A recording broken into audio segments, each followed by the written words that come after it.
नमस्कार, welcome back to our YouTube channel Disha agriculture academy. स्वागत है आप सभी का।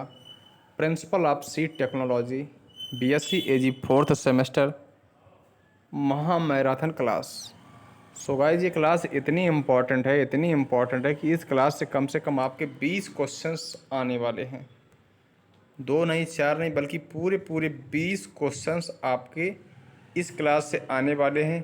थोड़ी बड़ी क्लास रहने वाली है और बहुत ज़्यादा इम्पोर्टेंट वीडियो है आप सभी के लिए।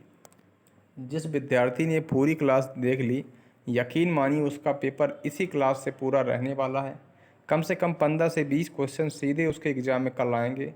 इसलिए इस वीडियो को आप कतई स्किप मत करिए, पूरा वीडियो देखना और जितना हो सके इस वीडियो को अपने दोस्तों में शेयर करना। एक और जानकारी, दिशा एग्रीकल्चर एकेडमी की टेलीग्राम चैनल है। टेलीग्राम चैनल जो भी हमारा ज्वाइन करना चाहते हैं, लिंक डिस्क्रिप्शन में दी गई है। लिंक पर क्लिक करके सारे विद्यार्थी टेलीग्राम चैनल को ज़रूर ज्वाइन कर लें। एक छोटी सी और रिक्वेस्ट, जो फ्रेंड चैनल पर नए चैनल को सब्सक्राइब जरूर कर लें। कंटिन्यू करते हैं क्लास को, पढ़ते हैं क्वेश्चंस को। पहला क्वेश्चंस क्या है देखते हैं।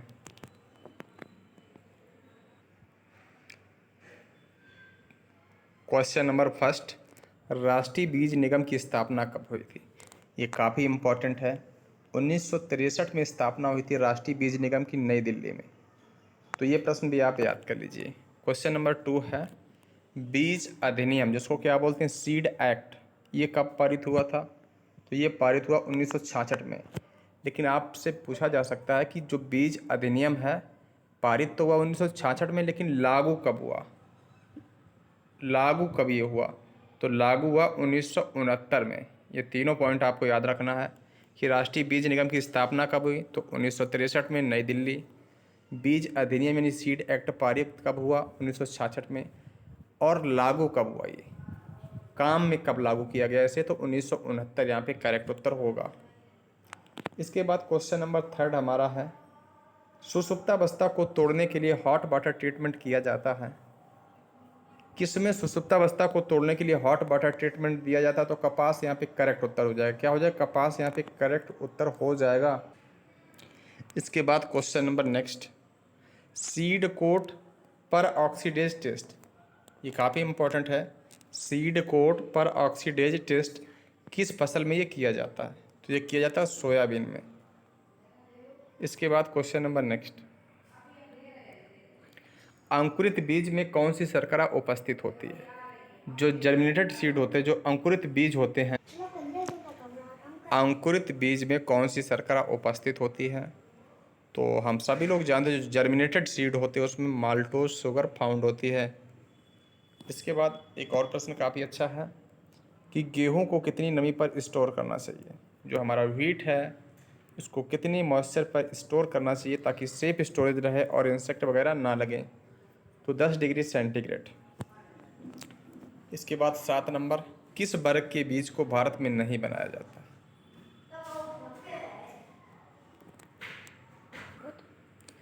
किस वर्ग के बीज को भारत में नहीं बनाया जाता? ये काफ़ी इंपॉर्टेंट है और कई बार प्रश्न में आता है। तो जो पंजीकृत सीड है, जो रजिस्टर्ड सीड है,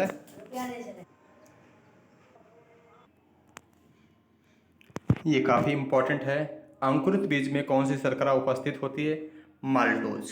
माल्टोज यहाँ पे करेक्ट उत्तर हो जाएगा। क्वेश्चन नंबर नेक्स्ट, गेहूं को कितनी नमी पर स्टोर करना चाहिए? 10 डिग्री सेंटीग्रेड। किस वर्ग के बीज को भारत में नहीं बनाया जाता है?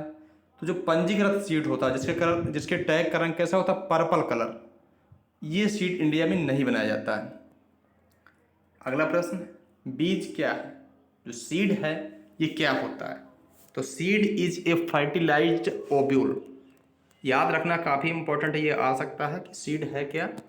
तो ये फर्टिलाइज्ड ओव्यूल होता है।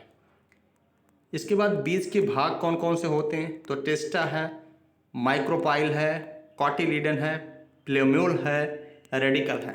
ये सारे के सारे सीड यानी बीज के भाग होते हैं जिनसे मिलकर बीज बना होता है। जड़ का निर्माण होता है किसके द्वारा? रेडिकल यानी मूलांकर के द्वारा होता है। जबकि तने का जो निर्माण है वो किसके द्वारा होता है? तने का निर्माण होता है प्ल्यूम्यूल यानी प्रांकुर के द्वारा। ये दोनों प्रश्न बहुत ज़्यादा इंपॉर्टेंट, इन्हें आप अच्छे से याद कर लीजिएगा। संकर बीज का प्रयोग खेत में बोने के लिए कितनी बार किया जाता है?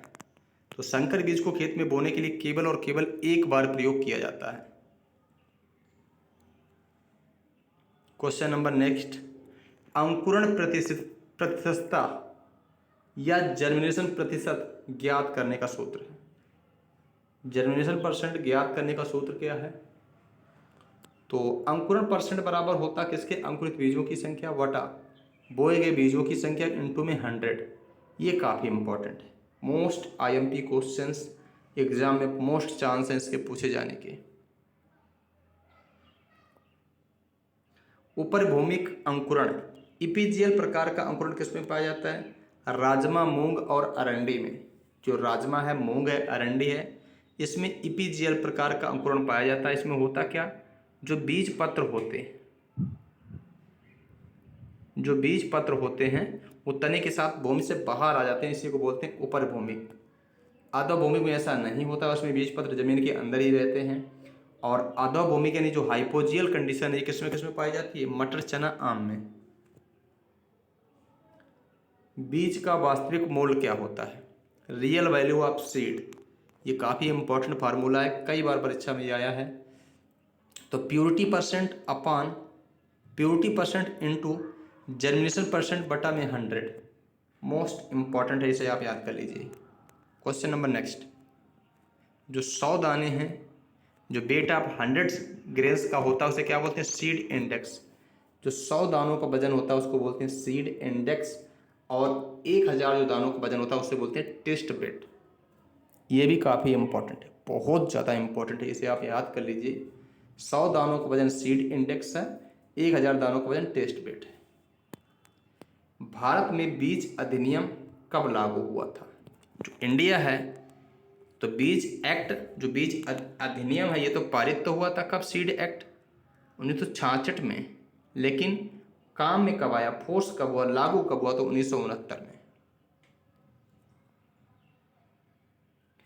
किसी बीज के अंकुरण की क्षमता किस पर निर्भर करती है? कोई भी सीड है, कोई भी बीज है, उसके जर्मिनेशन या फिर अंकुरण की जो क्षमता है बीज शक्ति यानी सीड विगर और सीड वायबिलिटी पर निर्भर करती है। दोनों पॉइंट इंपॉर्टेंट है, इसे याद कर लीजिए।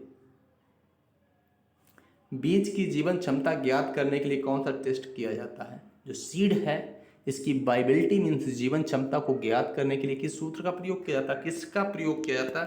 तो tetrazolium test, TZ test, tetrazolium test. बीज की जो जीवन क्षमता, जो सीड की वायबिलिटी है, इसे ज्ञात करने के लिए कौन सा टेस्ट करते हैं? तो tetrazolium test, TZ test. Grow out test क्यों किया जाता है? जो ग्रो आउट टेस्ट है, जिसको बोलते हैं GOT, ये क्यों किया जाता है? ये अनुसूचित वैरायटी की अनुवांशिक का निर्धारण करना, जो अनुसूचित वैरायटी उसकी अनुवांशिकता का निर्धारण करने के लिए ग्रो आउट टेस्ट किया जाता है। बीज की अशुद्धता प्रतिशत को क्या कहते हैं? बीज की अशुद्धता प्रतिशत को क्या बोलते हैं? डॉकेज। इसे बोलेंगे डॉकेज बोलेंगे, ठीक है।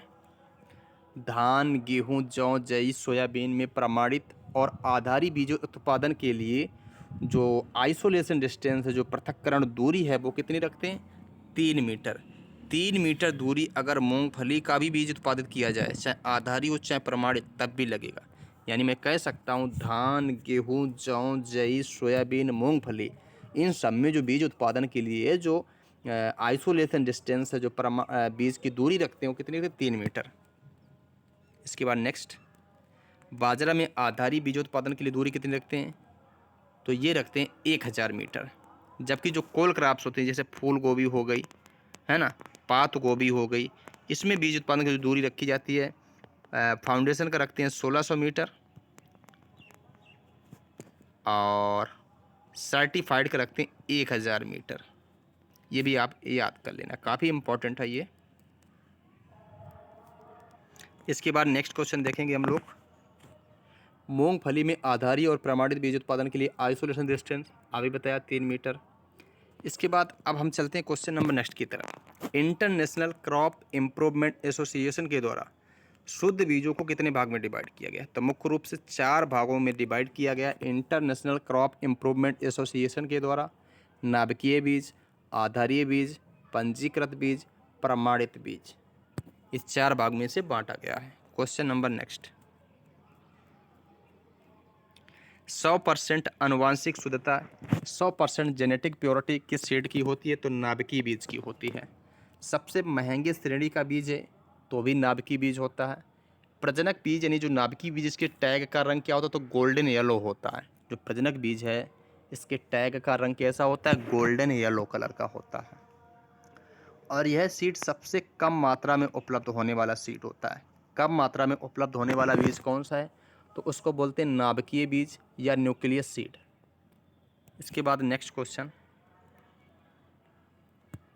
आधारी बीज जो फाउंडेशन सीड है ये किससे उत्पन्न किया जाता है? आपसे पूछा जा सकता है कि जो फाउंडेशन सीड है, जो आधारीय बीज है, ये किससे उत्पन्न किया जाता है, किससे उत्पादित किया जाता है? तो आपको क्या बताना, ब्रीडर सीड से। जो आधारी बीज, इसके टैग का रंग कैसा होता है? टैग का रंग सफ़ेद होता है। इसी सीड को ही मदर सीड के नाम से जानते हैं। किसके नाम से जानते हैं? मदर सीड के नाम से भी जानते हैं। इसके बाद दूसरा क्राइटेरिया है सीड का, पंजीकृत बीज जो रजिस्टर्ड सीड है, इसमें टैग का रंग कैसा होता है? पर्पल होता है। और भारत में यह सीड पैदा नहीं किया जाता। जो इंडिया है, इंडिया में पंजीकृत सीड जो है पैदा नहीं किया जाता है। नेक्स्ट, प्रमाणित बीज। प्रमाणित बीज जो है इसके टैग का रंग कैसा होता है? नीला यानी ब्लू होता है। और किसानों को अधिकतर यही सीड मिलता है। कौन सा? सर्टिफाइड यानी प्रमाणित सीड। इसके बाद बात करी जाए ब्रीडर सीड किसकी प्रोजनी है? जो ब्रीडर सीड है, जो प्रजनक बीज है, किसकी प्रोजनी होती है? तो ये न्यूक्लियस सीड की होती है। किसकी? न्यूक्लियस सीड की। सीड कोड का निर्माण किससे होता है? टेस्टा से होता है। यानी सीड कोड जो है, बीजावरण है, इसका निर्माण किससे होगा? टेस्टा से। सीड की सबसे जो बाहरी लेयर है, जो अपर लेयर है, उसको क्या बोलते हैं? टेस्टा बोलते हैं। फादर ऑफ सीड टेक्नोलॉजी कौन है? जो फादर ऑफ सीड टेक्नोलॉजी है गाइज, वो कौन है? Frederick Norway. फ्रेडरिक नार्वे को फादर ऑफ सीड टेक्नोलॉजी के नाम से जानते हैं। ब्रीडर सीड या फिर न्यूक्लियस सीड की आनुवांशिक शुद्धता कितने परसेंट होती है? 100%। जो ब्रीडर सीड है, जो न्यूक्लियस सीड है, इसकी जेनेटिक प्योरिटी या फिर आनुवांशिक शुद्धता कितने परसेंट होती है? 100 यानी 100%। फाउंडेशन सीड की आनुवांशिक शुद्धता कितनी होती है? आधारी बीज की तो ब्रीडर की तो पूरी की पूरी 100% होगी। और जो फाउंडेशन है इसकी होगी 99.5% फाउंडेशन की।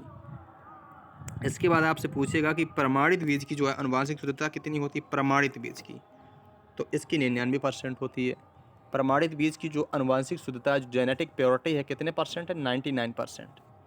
डिटेसलिंग का संबंध किससे? मक्का से है। मक्का के नर पुष्प होता है मक्का का नर पुष्प होता है टेसल। टेसल को हटाना ही डिटेसलिंग कहलाता है। समझ गए कि नहीं? बहुत बढ़िया। अगला प्रश्न है, central seed testing laboratory. Central seed testing laboratory ये कहाँ पे? नई दिल्ली में है। ये काफ़ी इंपॉर्टेंट है, इसे आप याद कर लीजिए। इसके बाद आएगा question number next, carry over बीज क्या होता है? कैरी ओवर बीज किसको कहते हैं? तो किसी फसल की किसी प्रजाति का वह बीज जिसका उपयोग तब करते हैं जब वह प्रजाति पूर्ण रूप से नष्ट हो जाती है, इसी को क्या बोलते हैं? इसी को बोलते हैं कैरी ओवर बीज।